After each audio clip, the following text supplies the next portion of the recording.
This is Andrea, this is Luna, this is paratreating, and this is the roadmap to success. So basically the video above has a lot of the things that we went over here. We didn't talk about paratreating here, and that's one of the things I'm doing here. So what I want them to do is I want these dog needs to practice being together in pleasant, positive experiences. And holding on treats and letting them nibble on them while they're next to each other, I call it paratreating, is a great way to go about that. I think really the situation here is that she is kind of, she's a little petulant. She's a little spoiled. And I think that I don't say so much spoiled, but I think that her guardian loves her to death. But I think the lack of structure has confused her into thinking that her job is to protect the guardian. And when her partner dog passed away, I think that's really when the guardian mentioned that's kind of when a lot of this started.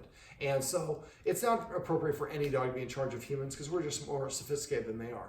But if she thinks she's in charge of someone and every time she tells the person not to do it and they do it anyways, that confuses her and frustrates her. And so we talked a little bit about exercise. They don't need a ton of exercise. She's a low energy breed. She's a little bit older, but exercising them a little bit can help, specifically like if Luna is going towards her saying, hey, I want you to pet me, careful. I want you to pet or play with me, and Andrea is not interested in doing that. Well, the Luna, that can be a fight. That can happen. So basically, if Luna does that, I want you to recognize Luna has a little extra energy. Let's take her to the stairs and throw the treats up and down the stairs. Really, for her, probably maybe 2 minutes max. She'll be probably pooped, and you can pet that for a sit. Pat, remember, good job going, but try to go right a little bit higher so that nose is in the air. So I want you really on the like right about here, this part. So she was petting about down here. When a dog feels good about itself, the body mechanic is for the nose to be in the air. Insecure dogs have a nose down, and petting a dog on top of the head, especially for Andrea, is creating a down nose orientation. Down, that's passive training. That I don't like. Sit, that I like. Now you can see they can be together. I've worked with dogs that are a much worse situation. I think a lot of this, she's a puppy, she had a lot of energy. She is kind of a little older, a little crotchety, and thought that she was in charge, but she's always in charge, or always on duties, I should say. And so every time that there's any movement, Andrea's like, I have to follow her to the bathroom. I have to make sure that we're in the kitchen. I have to remember wherever we're at, I have to be next to her at all times. That doesn't give her much time to be off duty. Hey, I'm gonna ask you not to get in my bag right now. It's like, but that's what I do. It smells good in here. There's a lot of good stuff. So basically, I talked a little bit about, quite a bit about rules. We talked about it above. So I'm just going to talk about it really briefly.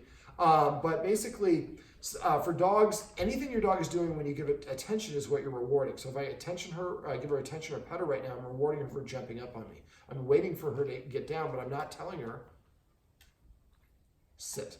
When she did it, I rewarded her. That's operant conditioning, which is a lot of what we talked about in the video above. So basically, sit or down. Down? Do you know down? No. Nope. That would be definitely something to teach her.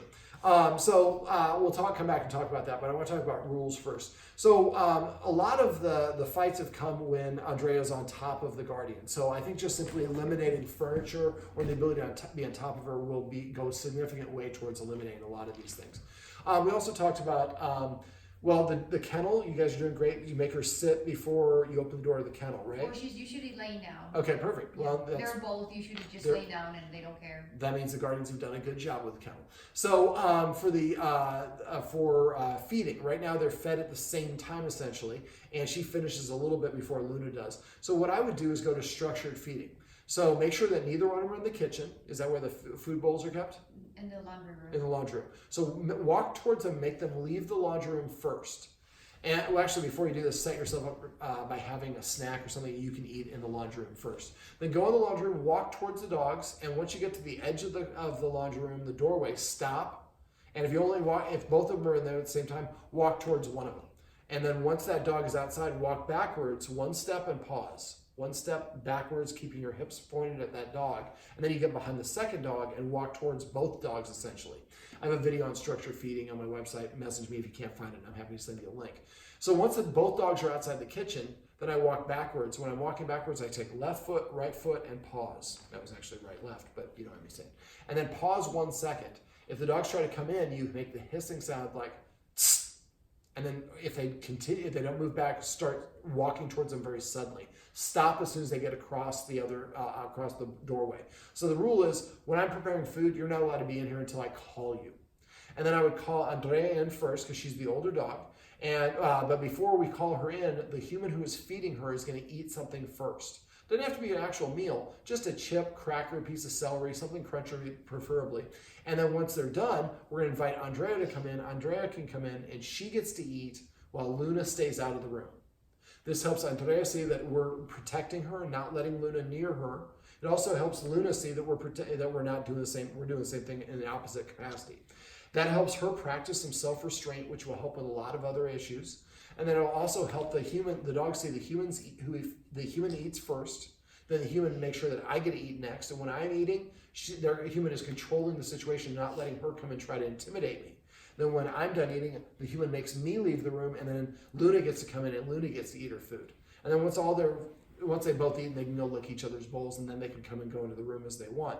But this is a great exercise because we're going to do it 2 or 3 times, well, twice a day for both the dogs.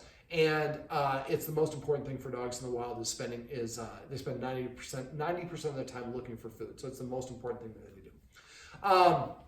Other rules, I make them sit before I let them in and out the door, and I walk away and wait for 1 minute. If they don't do it right within the first time I'm asking, within 3 seconds they don't sit, I walk away.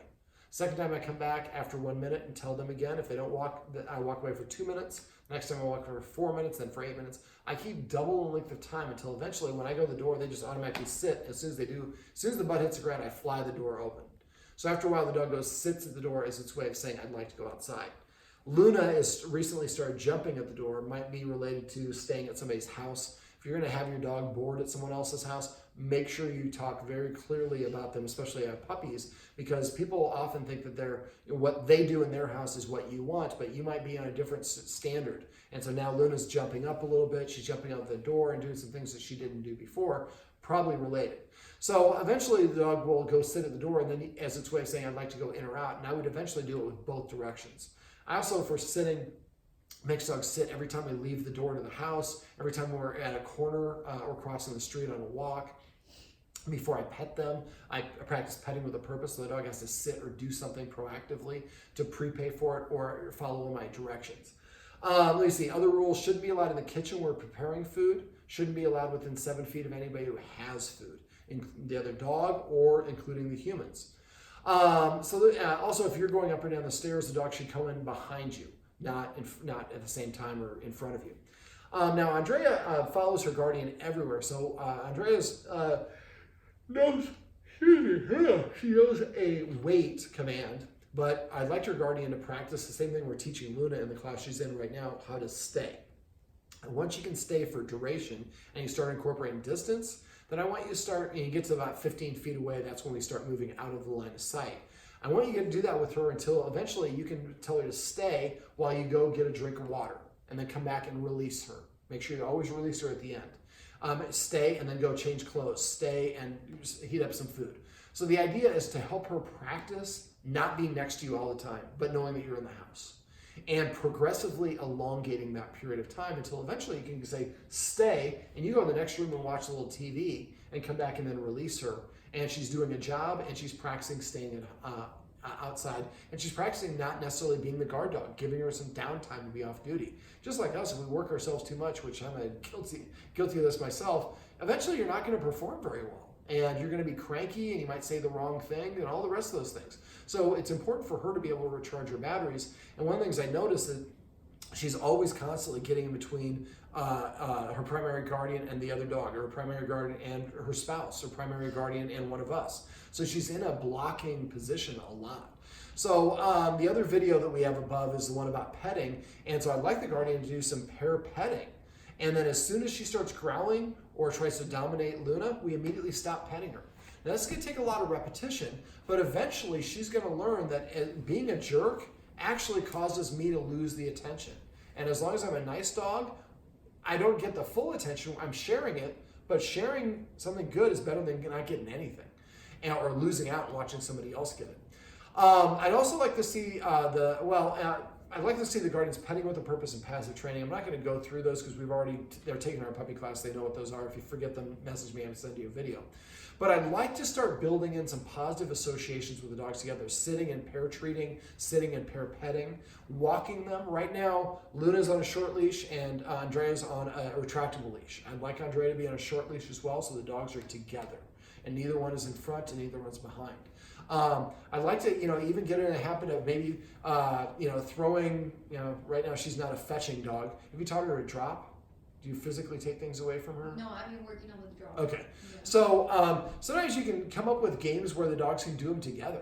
Where one of the dogs stay and then I throw the treat for the other, or throw it for the other dog, and then it comes back and then now Luna has to stay and I throw it for Andrea. Also use passive training for feeding. Come up with a different, unique word for both dogs. I would make one of them Milanese because it's one of my favorite dishes. But come up with a name for each dog so that way when Andrea's taking her bite of food, maybe we call her food taco, for lack of a better word. So every time she takes a bite of food, we say taco, and when she comes over, when it's her turn to eat, maybe we call it steak or whatever it is we wanted, sushi, whatever you want. So that way for 3 months, each dog learns that's my command word. Because when Luna hears taco, I don't have any food in my mouth. So taco doesn't mean that I get to eat. But when I hear sushi, that's when I have food in my mouth. So sushi is my command word to eat. And after a while, you'll be able to say, have them both sitting outside, put their food in there, and you're out doing something else, and you say taco, and she goes and eats. You say sushi, she comes and eats. So the idea is to create that command word using that passive training.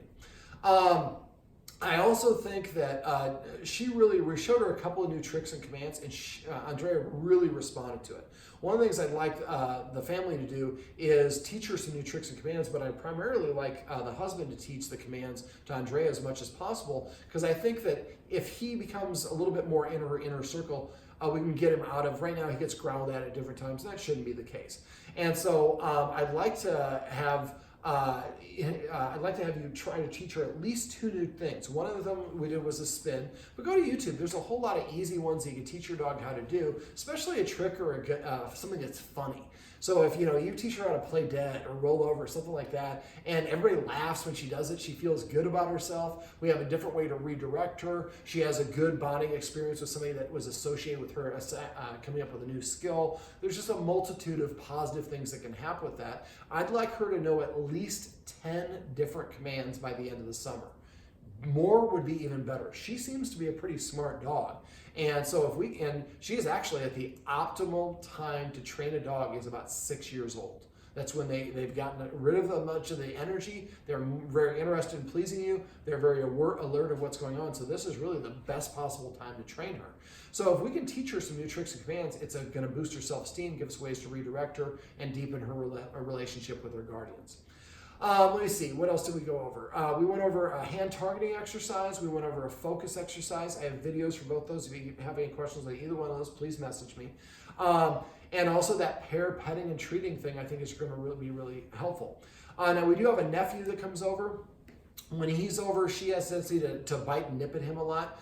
And when we were doing the pair petting, she was putting her, in the video above, she was putting her chin over.